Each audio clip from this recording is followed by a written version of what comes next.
Hey everyone, this is your host Yoshino, and you are listening to Artist Decoded. Before I get into this episode, I want to address the US presidential election and the riots subsequently happening after that.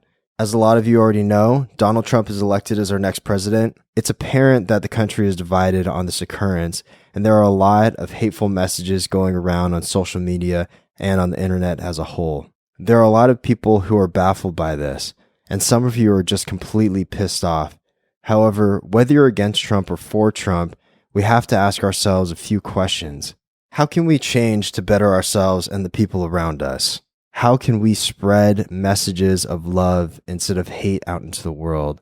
And does adding fuel to the flame help solve the problems at hand? Remember, this is the information age. We hold the power to spread a message. True change needs to happen through us first, and then it will reverberate throughout the rest of the planet. You have it in your power to help others realize that spreading messages of hate only subtracts from the progress we've made as a nation. I know these times may seem uncertain and divided, but I see an opportunity to truly be conscious. We have the power to make change through the interactions we have with friends and family, or even with people we meet for the first time. Remember, we all have the power to make decisions. Ones that can either positively reinforce our lives and the lives of others, or ones that can negatively reinforce that. No one wins in a fight. The only thing that happens is that we begin to feel more divided. We can't build if we're only concerned with tearing down. Remember, it all starts with one, and that person is you. All right, everyone, and now to the episode. Thank you all for listening. This is episode number 54. And in this episode, I get the opportunity to talk to photographer and fellow freethinker, Paul Jung. This is seriously such a great conversation. I was able to connect with Paul on a variety of subjects. We talk about his love for science fiction. I also love science fiction, and his experiences in going to art school at SVA.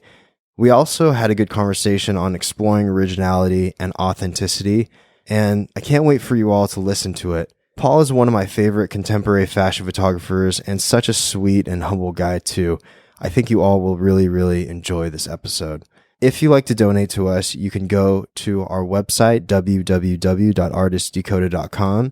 On our website, there is a donate link, which directs you to our PayPal.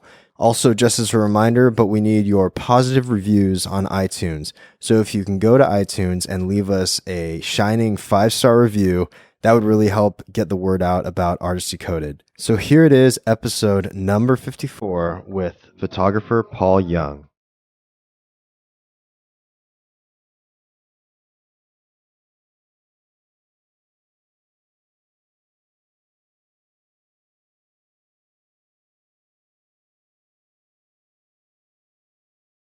Yeah, so you're good? You have your water and everything? Yeah. Cool. I'm going to close the door. Should I tell her? Is that going to be really distracting? I'll just... No, that's fine. I'll just close the door, if that's cool. Yeah. Actually, you know what? We can just keep the AC on. Yeah? Yeah, because my sound guy will... He'll cut it out easily. Yeah, he'll cut it out and stuff. Well, at least we're not... in my last place, it was in Manhattan, and there was just constant sirens. Oh. As a New York thing. Yeah. Yeah, it must be really hard to do audio in New York unless you have a soundproof room. Yeah, it was helicopters, sirens, fire engines. Yeah. Ambulance. The whole shebang. Yeah, just constant. Yeah. I don't hear it anymore because it's just constant. Yeah. I don't even realize that there's like noise, really. Yeah, the trains and everything, you just drown it out. Yeah. After a while. Los Angeles, it's kind of like that.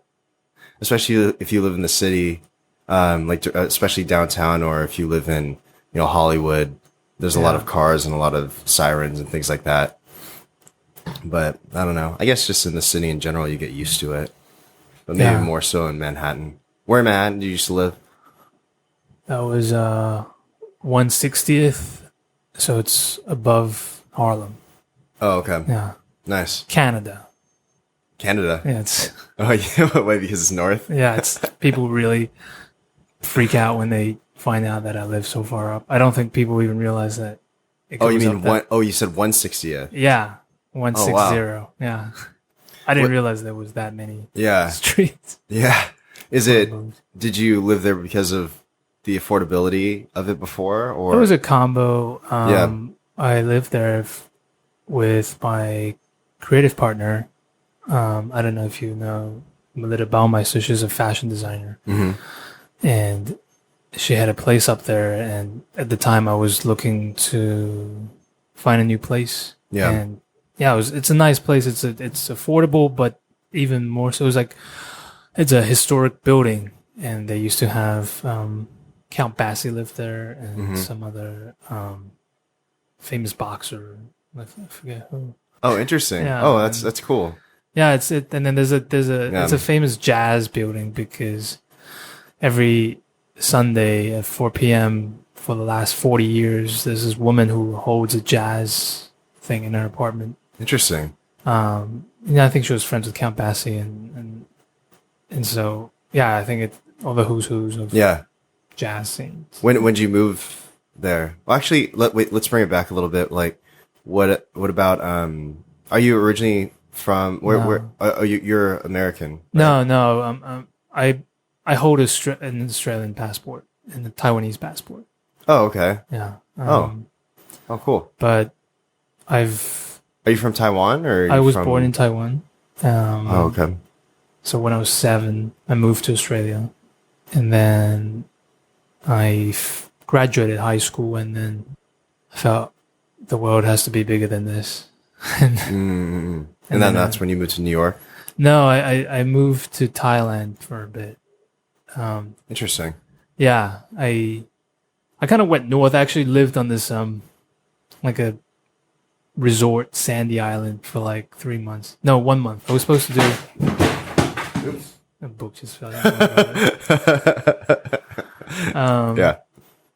It was I lived on this. I worked on the resort island. Which one?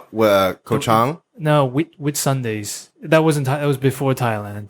Oh. Yeah. Oh, okay. And then, Gotcha. And then I moved into the islands in Thailand. Like I was in more like I was on the beach. It was a place called Riley Beach. It's close to Koh Phi Phi. Oh, okay. On the West Coast, and I went rock climbing there, and then went to Bangkok I worked in a gallery for a bit, and In an arts gallery. yeah. What do you think about? They have is it MoMA or Mocha in Thailand, in Bangkok? I wouldn't know. That was so long. I worked in a small private gallery. Oh, okay. But yeah, I have very faint memories now of Thailand because that was in 2004. Oh, wow. Very cool. Yeah, and then I moved to Italy to study I worked as an art director there. Oh, okay. And then For a fashion line or for? no, it was a film and productions company that did ad TVCs and also events. Oh, okay. They did like the Winter Olympics. Oh, cool. Big scale kind of. Yeah. Totally different line of work. Yeah. But what brought you to New York? Was that directly after that? No, then I went to China. China. Oh, wow. Yeah. That's cool. I was living in Beijing, and first Shanghai, then Beijing. And then I was like 4 years. And then finally I came to New York. I came to New York in 2012. Oh, wow. And Did you went to SVA? Yeah. Right? Uh-huh. Oh, okay. Can you tell me a little bit about that? Yeah, experience? that was I really liked it. I think I'm quite against traditional education, I would say. Like Yeah. I'm more like seeing like, if you could just learn it on your own, and there's so much information as we were talking about before that Yeah. what's the purpose of paying an institution or Mhm. but at the same time I have a bachelor's and master's degree. Yeah. Well, no, The whole the thing. funny thing is I feel the same way. I mean, I have a bachelor's degree actually in business marketing. Okay. And I found, when I was 20, I started shooting and I started becoming a photographer, during business school. And I actually knew that I didn't want to do, so a lot of the people in business school were taking on internships at like Northwestern and different financial firms and stuff. And I was like, Right. fuck that. I'm not going to do that. Yeah. I'm like, that's exactly the opposite of what I want to do, And so, and the interesting thing about art too is I don't feel like, I mean, you can teach it, you can teach these techniques and stuff, but really it's a personal approach. Right. And you have to find yourself in it. You have to dig deep and find yourself somehow, and then come out the other end and then be like, you've discovered it. And then you're like, oh wait, and then you dig back in and discover, dig and discover, right? Yeah, it's a long process, and I think even like I think with any program, I think maybe it's even a problem of the way that education systems have to advertise and market themselves. That it's like this idea that you pay so and so, you spend X amount of time, you're gonna come out with this knowledge and this competence. Yeah. And I don't think it's exactly like that. I don't think that's how it actually works. You kind of, you go in there. Systematized. Yeah, it's not guaranteed that you're going to get exactly, which is good, because I think everybody comes out with maybe different experiences and different knowledge. So I did graphic design as my bachelor, as my undergrad. And at SVA? No, I did that in Milan. And I felt that with both programs, the majority of the people, and I get it, like the schools, they have to fill the numbers. So there's a good portion of the people who I think they have to fund the school somehow. Yeah, and I don't think it's really for them. And I don't know if they bring things to the group itself. Yeah. So, I mean, I know that there are programs out there that they would just take one student if that's the only amount of people that they feel is good. Mm-hmm. But that's not, I mean, we're making kind of a generalization of the educational system as well, because they do have to fill seats. Yeah. They have to meet some sort of quota or some sort of monetary goal, I'm sure, so. I guess I feel like having to defend the program in the sense that I just know that there's a lot of people who didn't like the program or the two programs that I both went to. Mm-mm. And I always feel that no, I think I learned a lot. I felt it was a very good experience. At SVA? At SVA, yeah. How long were you there for? That was just a 1-year program. Oh, okay. They brought in very good and relevant people, and they'll sit down with them and we can talk about it's in that way. I liked it in the sense that it wasn't particularly structured, and so all the technical things I could just go and figure it out, find out on the internet or learn it myself. But there it was more like, okay, well, I'm so and so, and we have this time together, and you can just ask me questions, and we'll take a look at your work. And you mean the professors that you encountered? Right, yeah, that was kind of their approach, right? I wouldn't even call them professors, except for some were very like educators. There were some in there. Oh, okay. So was it a special program that you went to specifically for a year? Yeah. Oh, okay. They had like, what was it called? It's a master's in fashion photography. Oh, okay. Interesting. Yeah. So they have very good people coming in to talk to us. Yeah. And there were quite a wide range of people. Mm-hmm. I feel like it's not, there are schools like the one in Norway where I feel like there's an agenda of the school and they push everybody in that. First they pick the people that. You mean a stylistic agenda? Yeah. Mm-mm-mm. And I think even philosophically. Whereas interesting. Yeah. SVI felt like it was, they're more, okay, we have people from all walks of life and you can push whatever you want, even if it's different and weird or, according to whoever's taste, there's no right or wrong. Right. I mean, of course, we're all going to have certain things that we might feel like, oh, that's too far from what I'm comfortable with or what my standards are. But generally, I think they're quite open. So, yeah. So, were you a photographer? I mean, I was assuming you were a photographer before you went into the program, but were you? Yeah. So I've been shooting since, when I left high school, I actually studied architecture. And I guess it was similar. Well, no, it's a bit different. I feel like I was totally not even in it. I think I was just doing it because my parents wanted me to do something. Yeah. And it felt like the least, Yeah. just everything else. What, the least natural thing for you to do? Or No, I mean, architecture felt like the least painful thing to do out of all the other possible programs that were available. yeah. But I never really saw photography as like, I knew I had to like feed myself one day, right? Or, Yeah. and I never saw photography. The realization of adulthood. Yeah, I know like, there's this thing I gotta do called Yeah. a job, and Yeah. so you try to figure out. But then as life goes on, you figure out, it's not.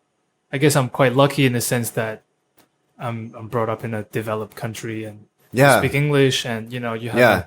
you understand money, how it operates and how it doesn't operate, so you can kind of you're not gonna starve on the street. Yeah. Like, And I think that's an interesting approach too to have, especially coming from, you said after high school, you went to Thailand, right. and to be able to see, cause I recently went to Thailand in March Okay. and Southeast Asia in March. And, prior to that, I never went to any third world countries or anything. So to be able to see it firsthand and to see people, living off of so little, Right. In Vietnam, you see, a woman in her 80s with selling banh mi's that are old, Yeah. and that's the way that she makes a living, or selling cigarettes, and you just appreciate things a lot more, Yeah. especially having, being able to have like live in Brooklyn and have like a nice place, and you know what I mean, and to be able to do something artistic is a gift within itself. Yeah. Whether the art is good or bad or what have you, that's subjective, right? But to be able to actually do something, get paid for it is, you know what I'm saying? Yeah. It's a beauty within itself. It's really it's a blessing to not just have to fill your life with only about making money, and you could just kind of. But the beginning of that was more like I just liked it. I just liked doing photography. So I did a whole bunch of different things along the way, Yeah. and then like when I was in Thailand, I was just actually rock climbing most of the time, just kind That's of cool. escaping things and Yeah. experiencing more just life. Yeah. And That's what it's all about, really. Yeah. Right? Is living. Yeah.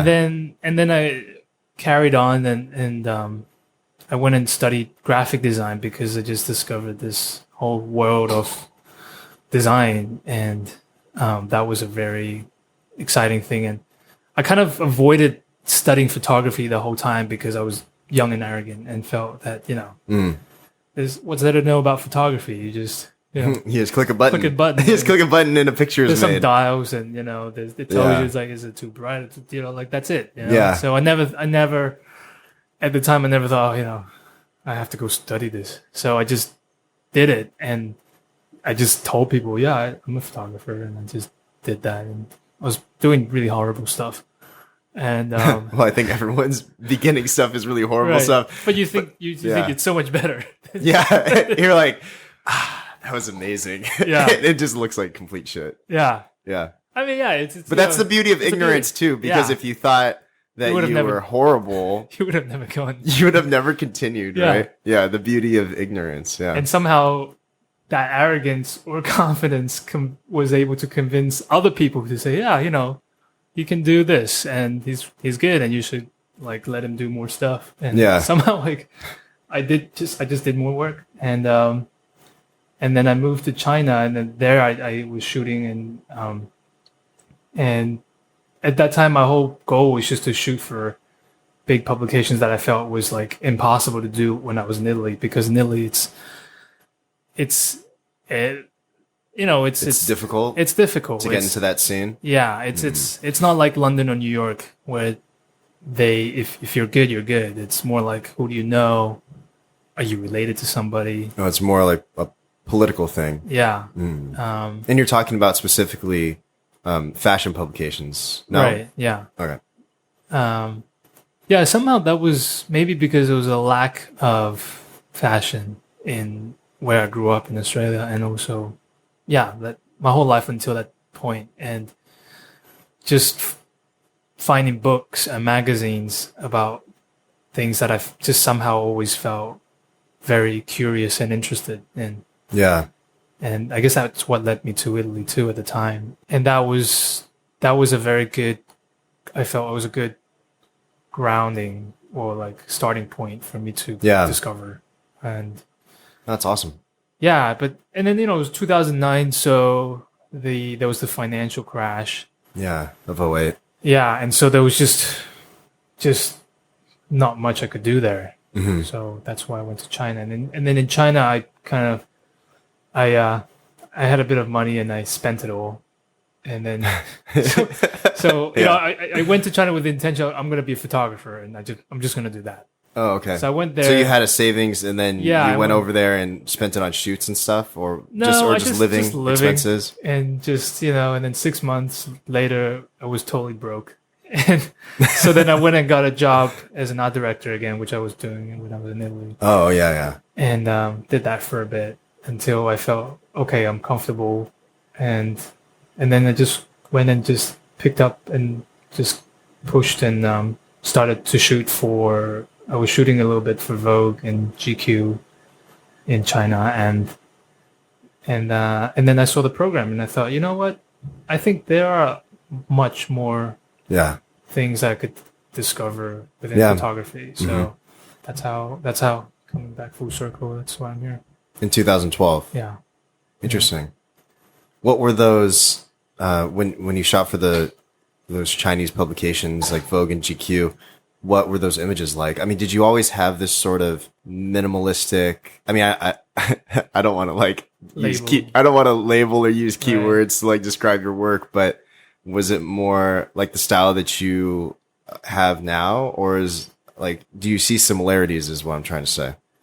I think there were starting points of interest, but the work that I was producing, I don't think there was much. You won't see much of that because at that time I was trying to make a living with the photography, which I think is also a problem when you just try to rely too much on the arts. Because I think in the end it's more about a process, and it shouldn't be. I don't think society is obliged to pay for what artists do.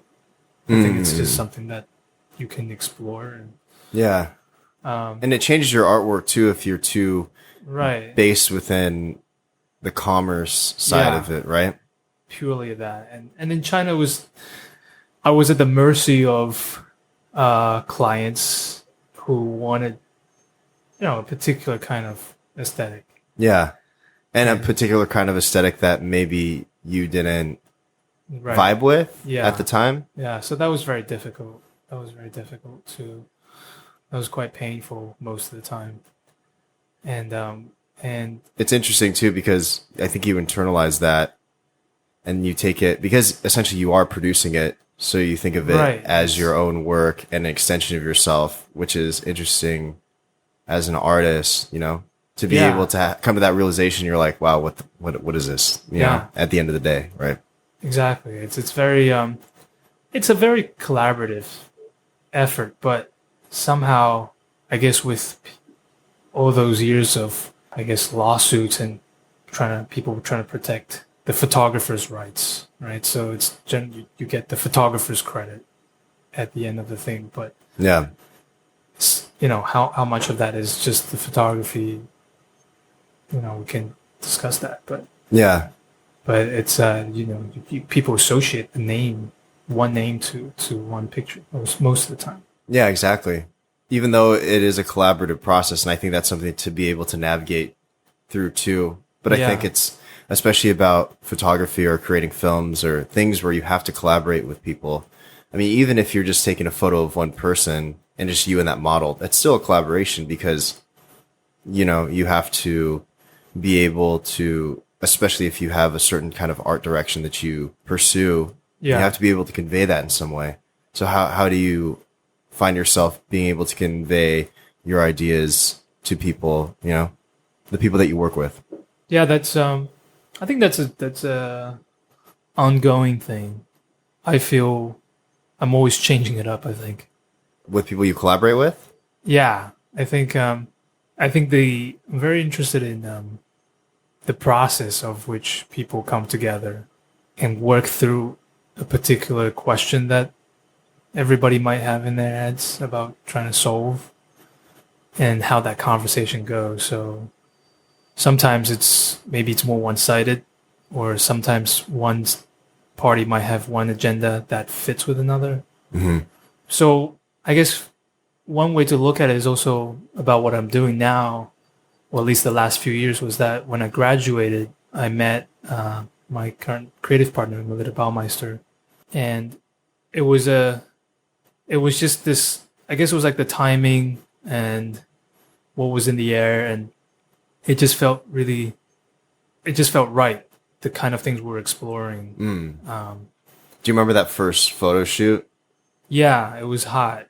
It was Was around this time. It was around this time. It was in my friend's studio, where he just started renovating it, and he didn't get the AC yet. So yeah, you're just it was really sweating hot. balls. Yeah, but somehow at the time we didn't really feel it, because we were so into it and so excited about what we'd shoot. So she's a fashion designer, and her first collection, it was all made. It was not all of it, but it was a lot of parts out of silicon and big neoprene pieces, and kind of before it was a really like a big thing. Yeah. And she casted a lot of pieces out of silicon instead of like knitwear that was actually casted, rather than real knitwear. So it was just a resemblance of what the original thing was. And interesting. Yeah, so so it was a different process of making something. Yeah, with that material. Exactly. Kind of almost like. You mean? I mean, as a fashion piece. Yeah. As a fashion art piece. Yeah. It's kind of like craft 3D print, like handmade 3D print, in the sense. Interesting. Oh, that's cool. I see what you mean. Yeah. Yeah. So that was very interesting, and before that, I just came to New York, and I remember everybody in the class was complaining about like very similar problems, which is how to find people to collaborate with, especially when a lot of people have just arrived in the city. Yeah. Like, how do you find hair and makeup? How do you find stylists? And what are you going to shoot? If you're doing fashion and you're not working with the right editors or anybody, you have to shoot something. So what are you going to do? And it was very hard to find the right subject. You have to go and find these things. You have to hunt it down, and if they're just not around, then you just don't have the right subject. So when I found that, it was really like, oh wow, like this is exactly what I want to do. Observe and shoot and portray. So that was that period and process. I think it's important to keep going. I think I think that was a question answered, and it felt like, okay. Yeah, all the pieces fell into place at that right particular time. Yeah. And I think the interesting is probably, I mean, maybe you were consciously searching for that, but to be able to have Melitta come into your life at that particular time was something that you probably didn't plan for. It just happened. Right. Yeah. And it was a beautiful collaboration that's continued till today. Yeah. Yeah. It's a, I think it's like what you asked me earlier about, about strategy, or I think there's like things that you can plan, and then you just have to wait for everything else to fall into place as a matter of chance. Yeah. But I think the more clear I've been about questions or what I wanted to have answered, the more clear those answers were in their forms. Interesting. Yeah. Can you give that does make sense, but can you give an example if you can think of one off the top of your head, aside from the Melitta example? I think with any shoot or any project, it's like before going into it, I try to formulate and think about the question as much as I can. Like, what is it that I'm trying to explore? And just having more clear questions. So, like, I have this book coming out, which we did about a year ago. And it was a lot about the process and the connection between the material and how it functions and how it comes to being. And so with that, it was less about like trying to look at the final pieces and just document them. It was more like about the process. So Interesting. So I had a series of questions or feelings and had those down as the main question, like how does one feel about certain materials and how does materials become into how they come into shape. So then we documented the process of making it with the person interacting with it. Interesting. So that was kind of the process of doing that. Yeah. It felt more correct. And did it feel like a flow? Did it feel kind of like you, instead of knowing exactly what the result of the project was going to be, it felt like you were just kind of organically going with the process and going with the spontaneity of what is to come about. Yeah. And that's how it becomes this, you're closer to that authenticity of the work than, because I think thinking back about China, for example, and this happens with a lot of situations because it's such a, let's say photography, it's such a big, there's so much people doing it, right? So a lot of times at the beginning for people doing this thing, it's like, oh, you see something that you like and you try to replicate it. Yeah. Which is, it's the learning process. It's a learning process. Yeah, with anything. Yeah, and I think that's totally valid. But then you reach a certain point where you have already mastered what you wanted to test out, and those were just tests because you can't internalize that process truly to be yours because you didn't discover that and you didn't go through that, and then I feel like for me, it's never truly satisfying because. And you will always compare it to some other form. Do you find that a lot, especially within fashion photography and the approach to fashion photography? It's very painful because I guess also it starts maybe with the designers themselves, with fashion itself, where they have to, their process, I mean, for one thing, they have been, and I think that's something that's, people are trying to figure out how to change, but they've had to produce so much content, and so it's a lot about referencing, right? And there's nothing wrong with that. Yeah. But when you get to a certain quantity of referencing, then you start like, okay, well, what is it really about? What is it really about? Yeah. And you run out of places to reference, and this whole process, then I guess it gets pushed down to like every aspect of the marketing of it. Okay, so like, what do we want to do this period, and this is the idea, and so here are the references, and then soon, here's the references, here's the mood board, and it becomes systematic, which art should not be systematic. Yeah, and then it's just okay. Then we're just all referencing this, and then you have to. There's so many issues with that because then you have to compare, right? So we can easily compare things, and so here's the original, and here's what we're doing, and then so. Few, like two situations will come from that. Like you either did it exactly the same, but then that's just copying. Then what are we doing? Then what's the purpose of that? Yeah. Or you don't get it exactly the same, and then people will say, "Well, that's not exactly how I wanted it."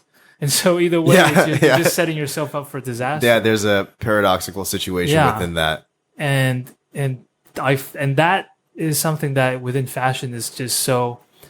It happens so much. Yeah. But I think, but that's also the interesting thing too, because within that, I mean, let's talk about fashion specifically. There's something really interesting to be said about that too, when there are designers that do stand out, like Iris Van Herpen and Alexander McQueen, and people who do have more of this personal approach, I think, Yeah. to creating work. And it's more about the work as art as opposed to the work as commerce. And I think that's another thing, and not just talking about fashion, but for artists in general, is that especially when you're like for an illustrator or for like a photographer working in an industry based on commerce, you know, then you start gearing your style, quote unquote, style to commerce, you know, and to trying to make that next paycheck and stuff like that. So it changes things. It changes your mindset. You internalize that, and then you regurgitate that process. So it's like, how do you break away from that? Yeah. You know, like how did you find your sort of own way of going about things?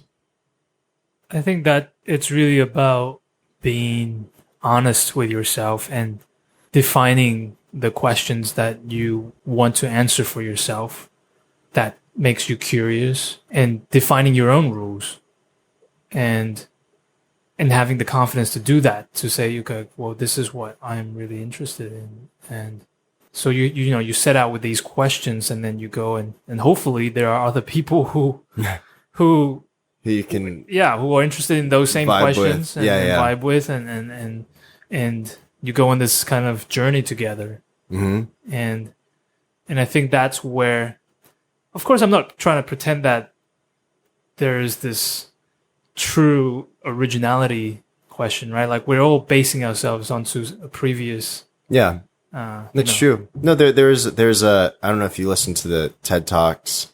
It's on the TED Radio Hour, but they have this episode specifically about originality. Oh, nice. I haven't heard that one, but it's really good. I mean, it talks about originality and how everything's kind of like a remix of something else. Like absolutely. They're using hip hop for an example of like a lot of artists now referencing artists of the past and things like that. Right. But yeah, I mean, but there's an approach to that. I think that you have to, right. It's like you have to remix it. And the more authentic, or the more closer it is to yourself, the more it becomes interesting.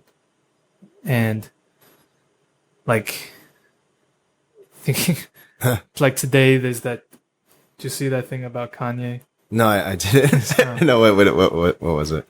There's that new video for Famous. I'll let you go look it up after. But okay, yeah. Aside from that, I think, you know, like people like that, it's interesting because whether you like him or not, it's this ability to sample and remix, but there is still a good element of his own individuality or that comes through, right? Mm-hmm.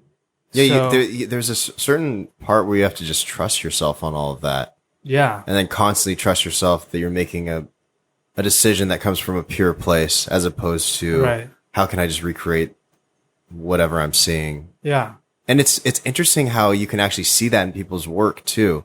Yeah. You can kind of see when it's regurgitated or when it's coming from a place that's like a direct regurgitation, or if it's coming from a place that's more personal. Like it's apparent in some ways, at least to me. I mean, sometimes people are so good at just ripping people off that it's not as apparent, but I don't know, you know?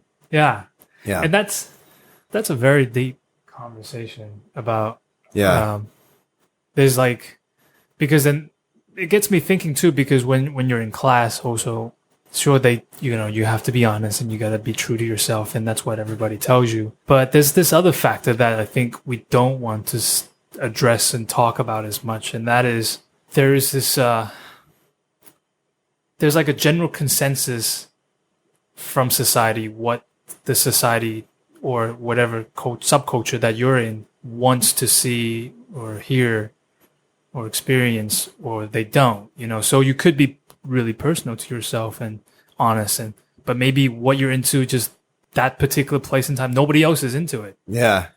Then I'm sorry, but you know, but you still have to kind of do it. I think you still have to be true to yourself, but it's not a recipe. Sometimes it's just timing. Just timing. Yeah. It's, so I guess for me, I think I was doing something that for that particular time, I think was interesting for a group of people. And so that was lucky. But at this that aside, I think at the end of the day, about being true to just, I don't want to say happy, but just more about feeling that you're being honest with yourself in this life, that you have to kind of keep at that level with yourself. Yeah. And all of the other things is just a Yeah. side bonus or. Yeah.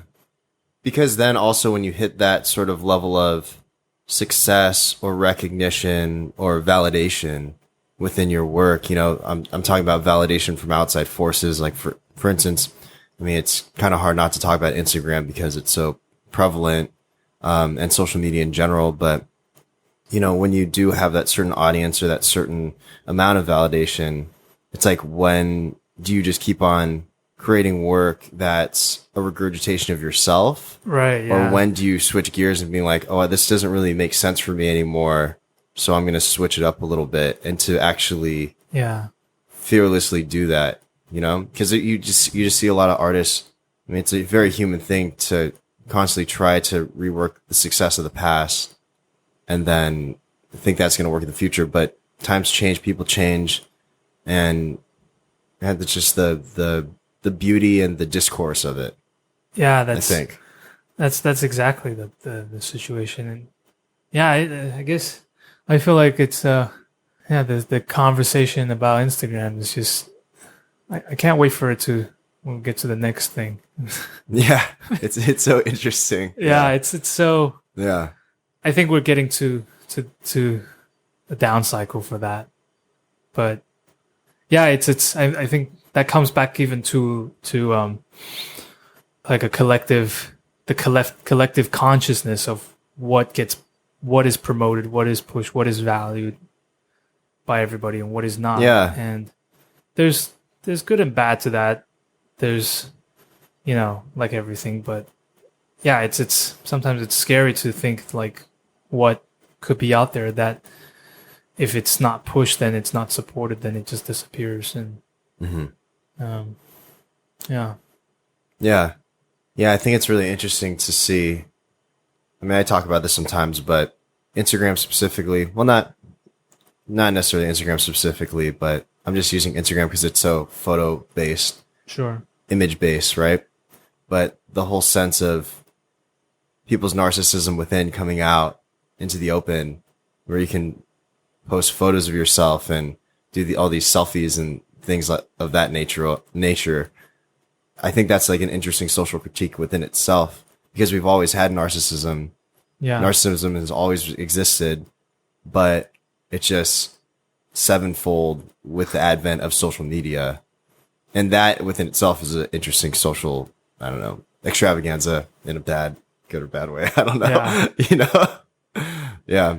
Snapchat too is interesting as well for that, because, you know, it's like you want to use these tools to be able to, I mean, you know, sometimes you don't, but to be able to, I mean, they're just tools at the end of the day to promote something, right? So it's like, it kind of shows, I guess, what you're about to the outside world. Yeah, now with Snapchat virtual reality. Is that a thing? No, I think that should be, right? Yeah, I'm surprised it's not. Yeah. Yeah. Virtual reality is another thing that's really interesting. Yeah. Are you interested in virtual reality at all? I'm still I'm taking more on like a side observation seat right now. But we got this headset the other day and just trying it out, and it's is it an Oculus or is it like one of the Google Cardboard? the Google Cardboard, but like a more steady version of it. Because you know how they have like different ones on Amazon where it feels like an Oculus, but it's Google Cardboard. Yeah. My girlfriend got it, so I don't know. I just tried hers, whatever she got. Yeah. Because she's doing more of that right now. Within the arts. Yeah. So interesting. I think it's I'm very excited about the next stage of that as it gets developed further. Yeah. It's kind of like, even with photography, you kind of have to wait for a little bit for all the I don't see myself as like that that, how do you say, like the initial group of people who are so pushing the innovation of the technique, and I kind of wait for that to be really settled and established by everybody. Then okay, and I come in and I can Find your own approach. Yeah, to it. then it's like, okay, it's a bit easier, I guess.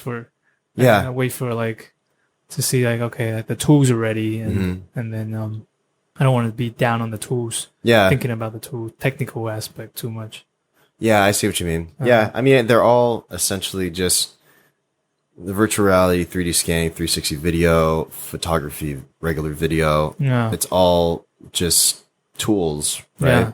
Yeah. It's all tools to be able to create something that's more personal, depending on your approach. Yeah. You know, some people are more inundated by like technical aspects and things like that, but it's kind of like at the beginning when people were freaking out seeing the trains come straight for them in the cinema, you know, the first movie. And it's kind of like that now with, it's like all over, like, oh my God, there's a train coming towards me, or I'm sitting on the train. Oh my God. Yeah. So I'm very curious about the next stage when we actually, everybody's, you know, okay, got their seat, and now we can really go for it and see what that brings us. And it's also an interesting approach to adaptation. You know, being able to have to adapt to these different technologies because they're going to be out there, you know, and to be able to, because it's certainly going to change the way that traditional photography is. I mean, even the advent of digital photography changed the way that, you know, I mean, essentially everyone turned into being a photographer. Anyone could be technically, quote unquote, a photographer because they have a cell phone, right? But then it's that personal touch, that personal approach. And it's interesting how it's like an extension of your character, extension of you as a human being into that image, which other people view and like or dislike or whatever, you know, if it even matters. Yeah. Yeah. Yeah. I feel like, are we going to get to a point where we've just beaten photography to death of, you know, like made every possible image? I don't know. I feel like sometimes I need a holiday from seeing things image-wise, or representation, just kind of. Yeah. Do you tend to look at a lot of different? I mean, do you tend to like watch a lot of films or watch? Look at other photographers or go to museums and stuff like that. I feel like I'm actually in the down cycle with that. Meaning, like I think I'm seeing less. I think growing up, I watched I think like a lot of people in this world, you've just watched so many movies, and you try to get everything you can get your hands on. You just absorb and absorb and absorb. Yeah. And you know, with books and magazines, and then now with the internet, there's just infinite. But then you get to a point, for me, that you realize that you've got a good amount of things in you, and it's actually time to internalize it and process and think about what it is that you want to bring out. So I feel like this particular stage I've been reading more non-picture books, I guess. Like what kind of books? All kinds of things. Sometimes I read science fiction is good, or philosophy is good, but sometimes it really hurts my head. Yeah. Like what philosophers or what science fiction? Recently I was reading it was the Mars trilogy. It's a book I forget his name. It was written in the 90s, and it's a 3-book series about colonizing Mars and how people are in the future. It was very interesting. Also, like questions like what, you know, they've solved certain things, like, well, obviously the colonization of Mars, so a lot of technical things, but then even like they figure out how to fix your genes so that you potentially don't die. I mean, you could still die, of course, if you get into an accident. But interesting. But the problem of old oxygen? age, Yeah, more about the aging process interesting. is eliminated, and that, I mean, that's just like one little aspect, but then it's more it's a very long series, and it's just fascinating to think, like, let's say our generation in our current times, where average life has been extended to what 70, 80 in most countries. Whereas before, really bad situations, people might not even get past birth. 40 or 50. 40 and 50, Oh, right? yeah, or birth. Yeah. So then what happens when the whole society can go beyond 100, 200 and beyond, and they're still not dying? And so you have this massive period of time where it's no longer like, okay, you got to get through school, you get a job, and you retire, you die. Yeah. It's like an infinite amount of time. Yeah, and energy, and it's not that you're 165 and you're tired. It's you're 165 and you have the body of a 20-year-old and the mind and sharp as a 20-year-old, and you've done so much. So what do you do then? Yeah. And I feel like that's a precursor to already what, obviously we're not reaching that kind of age yet, but people are 50, 60 and you can still explore so much. So then what do you explore beyond with that frame of time? So time itself, and especially, wait, what? No, just about time. No, just time. That time itself is then stretched. Perception is stretched, and that's so opening. And I think it's really interesting to think about. Well, there's two things I want to say about that, but I think it's really interesting. Exiting your 20s, going into your 30s. And then just kind of like within your 20s, like this anxiety of, after getting out of college or whatever, this sort of pressure that you put on yourself to perform, and these sort of social aspects that you internalize that, I need to get a job and I need to make money. I need to do this. I need to do that. Right. So, but it's all pressure that we put on ourselves, whether it's been given to us by our parents or whoever, or society in general. But I was going to say that, but also it's interesting too, with the advent of 3D printers, being able to graft living human tissue, to be able to say, I don't know, you had something wrong with your wrist, and then you have tendonitis or something in your fingers, and to be able to replace it with your own living human flesh with the exact same joints or whatever, like that's going to certainly extend, the natural like decomposition of the human structure as well, which is an interesting thing to think about. I think that what I liked about that book was like, they would go into those details, like technical details, like, okay, this guy had this problem and then how do they solve it, and what science is able to offer. But then there's this like bigger question too. Also, at the beginning of the book, so one of the first colonies that they sent were a group of just scientists from every field, even psychology, but basically like a Noah's Ark of humans.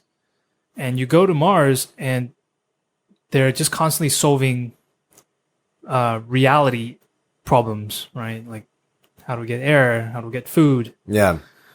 And once all that is settled, and there's this new question that comes to mind. Like, okay, so you can live forever.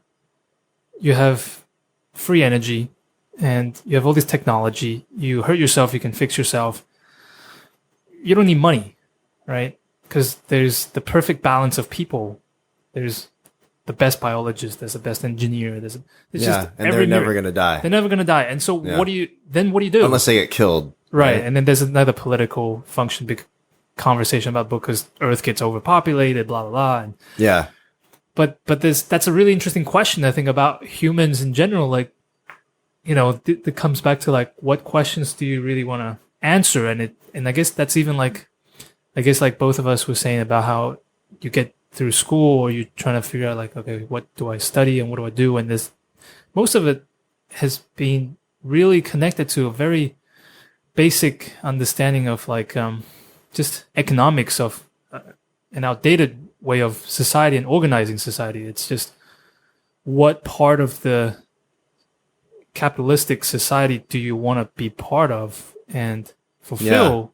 But then what happens when technology can fulfill so many aspects? And what is the purpose of, like, I'm not saying that we should all just be artists and just ask philosophical questions all day, but like, what happens when, you know, we don't really need to have so many people to farm the food. We don't need so many people to produce the things. You know, like, or lawyers, you know, like they didn't send lawyers to Mars, you know? Yeah. It's just, Yeah. so, you know, when you just have these, I mean, maybe that's like, some people might see that as, just too utopian, but we're really getting there. Like, Yeah. you know, like right now, But like I have a project coming up, a very big shoot, and I'm just busy buying all these things and collecting, and I'm just thinking like, oh, like all this stuff, like when I was younger, I'd be like, oh my God, like that's, how does anybody afford all these things? But we're at this age where it's like, oh, you want this tool? Boom, you got it. It didn't cost you much. It doesn't, and there's just new and better things coming out all the time. And so whatever you want to do, there's this tool for it and you can afford it. And so then it's like this question comes back in, like, what do you really want to do in life? Money's really not the thing anymore. It's not. Yeah. Yeah. I mean, I think we're all constrained. I mean, outside of that particular book you read, I mean, we all are constrained by a certain amount of time. Right. So I feel like the idea is that time is much more important than the money, because money is replenishable. They're printing money every single day. You know, it's really just about getting as much as you need, you know, for your personal needs and, you know, to support your family or support whoever you may need to, or just even yourself. But then it comes back down to like what we actually value. I mean, because it's interesting. I mean, there's even this Louis C.K. joke about him. I'll probably butcher it if I say it, but I'll just describe it. So it's basically like, you know, he's in the airplane and then everyone is complaining on the plane. Right. Yeah. And then he's thinking like, we're in a fucking airplane in the sky, you know, we're in a seat in the sky. Right. Yeah. And then it's like, everyone's so unhappy. Yeah. And we have all these innovations. Yeah. And we have it so good. We have it so good, but everyone thinks we have it so bad. Yeah. And that's, I mean, I think there's so many layers to that as well. You know, it's this idea of glamour and what, you know, an ideal woman should look like. And then it's, just how many followers. Oh, I don't have as many followers as that person, so I'm not as good as that person, or whatever. And it's all these things that we internalize and put into our head that are really just irrelevant. Yeah. You know, and all we really have is right now. We just have this moment, the present moment. We don't have tomorrow yet. The past is already the past. You know, it's being present, being happy within the moment that you're in. Yeah. I think. Yeah, I think also the other great thing about the time that you have here is like finding interesting things that you want to find out about and discover. And I guess coming back to that question about, you know, looking at things, it's like rediscovering the world again on the real world and seeing and just experiencing it. Yeah, like just going out in the real world again. Yeah. Seeing nature. Yeah. Yeah, I think it's constantly, especially living in a big city. I mean, even Los Angeles, it's a huge city, and New York is a huge city. But it's being able to go back and having the understanding that it's necessary to see other parts of the world and to have an appreciation for different parts of the world, different cultures, and to want to explore that, because not a lot of people have that need necessarily, or know that need exists within themselves because they never explored it. Yeah. So, there's balance with all of that, I think. Yeah. Definitely. Yeah. Do you, I don't know, I guess while we wrap up, but do you have any, new projects or anything that you're working on that you'd like to talk about? I'm working on a few projects right now that I can't talk about. Or some stuff that But is coming out. I don't know. I have my book that's coming out. When's it coming out? It's being shipped here right now. Cool. From Spain. And we're gonna send it to the distributors, and cool. So it's a good thing coming out, I guess. Yeah, I think books are something that I don't want to make it seem like just because I'm doing a book, I feel like it's a thing again. Everyone's always been doing books, but I think it is something I think a few people are talking about, that there's this desire again for more tangible things, and I think because I was having to move around so much that I kind of had to have a diet in book consumption for a few years. I didn't try to just get everything digital, and now that I'm kind of a little bit settled again, that I'm like, okay, just kind of rediscovering books and the pleasure of books. Mm-hmm.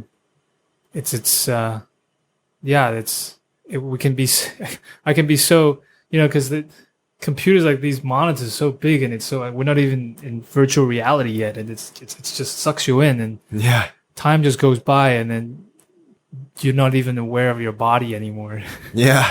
And books, it's kind of like there's this relationship between you and the book and the physical and the feeling of the book, the actual kinesthetic and feeling of the book. You can't just open another tab and look at something else. You kind of have to like be there and experience that thing, whatever it is. Exactly. Somehow maybe it's like the post-digital generation is going to be probably hit that. Yeah. That's probably the next generation. Yeah. It's like we're in what is it called? The information age or the technological, whatever. I'm not exactly sure. Generation Z. Yeah. Or the term. I'm not sure about the term. Is it called Generation Z? I guess that's a new thing. That's the newest generation. But then does it start over to Generation? Right. We're going to have like the Y2K problem with Generation ZA. Maybe they kicked themselves just by starting an X was pretty bad. Yeah. But exactly. But that's Generation X X.1. I don't know. Or 0.2. I don't know. That's a whole I'm so curious as to, because that's just never experienced. Like no organism has been put into this world with this kind of environment, and I think it's but that's a very curious thing, right? Like if we all have the new cheap Teslas that we could just self-drive anywhere, why do we need to be in New York or LA where it costs so much money? I've been entertaining this idea of, and it's just an idea right now, of getting a van or getting some sort of RV. I've seen a few guys that has a really nice setup. Like I've been thinking about that for a long time, because I remember this one thing. I don't even know if it's true. But apparently, like Vera Wang, when she was in New York City and had to take appointments, she just hired a massive truck and had this driver around. Really? And that was her office. Interesting. And she took appointments in her truck. I mean, like, I think it's a big van. Do you know what it looked like? Or? This is like... this is maybe like an urban legend or something. Yeah. And that just... legend of Vera. I mean, I just always thought that that's such a fantastic idea, and why not? Especially if it's a really nice unit, like if it's something like as big as this room.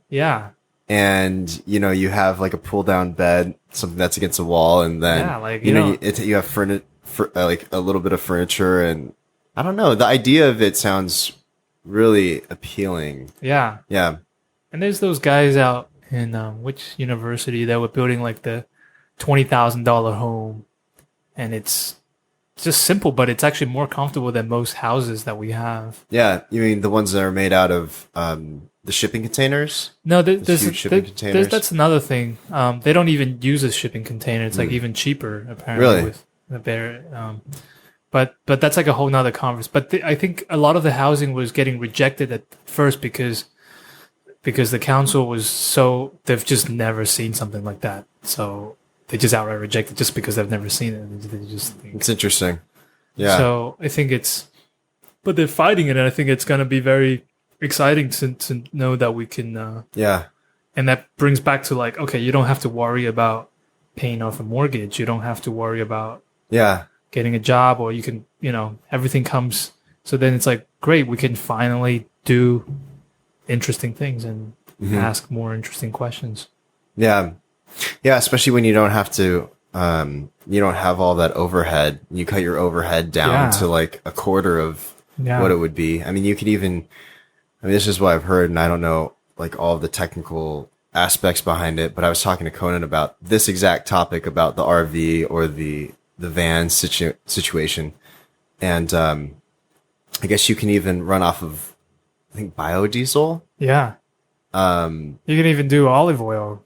I had this Italian friend, and I just thought it was so cliche that he's Italian and he runs his car with olive oil. It's just but he had a diesel Jeep, awesome. And he would just, and this was in Italy, but apparently it's illegal because they don't tax olive oil like petroleum, and so you're not supposed to use it for your car, but you can put it in your diesel engine. And in Italy it was like, I can't convert it to gallons, but it was, let's say if regular gas is like €1.50 or whatever, he was getting olive oil at 50 cents a liter. Yeah, you're cutting your costs there. I mean, this is definitely something that I've been thinking about and I'm internalizing. Yeah. The idea of it is very attractive. Yeah. I think so. Yeah. Cool. Maybe next time I'll see you in an RV and doing interviews on the road. Of a little sound booths. Yeah. Yeah. Little sound booth pods. That's great. Yeah. That's really exciting. Yeah. I don't know. Who knows, man? I mean, I'm just kind of like taking life as it comes. Yeah. Being present. Yeah. Cool. Cool. Thanks, man. Thank you. Yeah. Thanks for doing this. Thanks for coming by. Yeah.